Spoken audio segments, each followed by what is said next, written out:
Цэцэрлэгтэн гол түүхий дулах цементийг дотоодоос бүрэн хангаа зөксгүй гадагшаа гаргах боломжтой. Гэсэн чи цементийн стандартыг евро стандартын түвшинд хүргэх шаардлага тулгараад байгаа юм. Энэ асуудлаар шийдэл хайсан барилга бүтээн байгуулалтад цементийн чанар бүтэц хэрхэн нөлөөлдөг талаарх хэлэлцүүлэг боллоо. Засгийн газрын 2012 оны 171-р тогтоолоор барилгын материалын үйлдвэрийг дэмжих хөтөлбөр бий болсон. Ингэснээр манай улс жилд 4 сая тонн цемент үйлдвэрлэх хүчин чадалтай болсон. Харин бидний жилийн хэрэгцээ дунджаар 1.5 сая тонн. Бүтээн байгуулалтын эд үе болох 2014 онд 2.2 сая тонн цемент хэрэглэж байсан. Энэ бол илүүгээ гадаад зах зээлд худалдаалах боломжтой гэсэн үг. Харин юун дээр анхаарах ёстой вэ? Эхний ээлжинд хууль эрх зүйн орчныг бэлэн болгох ёстой байна.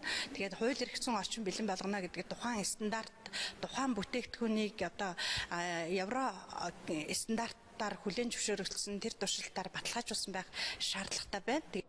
Хэрв бид энэ боломжоо бүрэн ашиглаад эхэлвэл улс орны эдийн засагт ч үр өгөөжтэй. Экспортлохоо илэрхийлсэн олон улс орн байгааг хэлж байна. Бид цементээ гадаад улсад экспортлох сонирхолтой байна гэдэг асуудлыг ярьж байна. Экспортлохын тулд тухайн орны хэрэгцээ шаардлага стандарт ямар байх вэ гэдэг мэдээлэлээр хангах үүрэг биднэрт хүлээгдэж байна. Экспортод гарах бүтээгдэхүүний тоо хэмжээг нэмэгдүүлснээр дотоодын нийт бүтээгдэхүүний одоо эдийн засагт нөлөөлөх чадвар нэмэгдэж чадна гэж ингэж тооцоолж байна.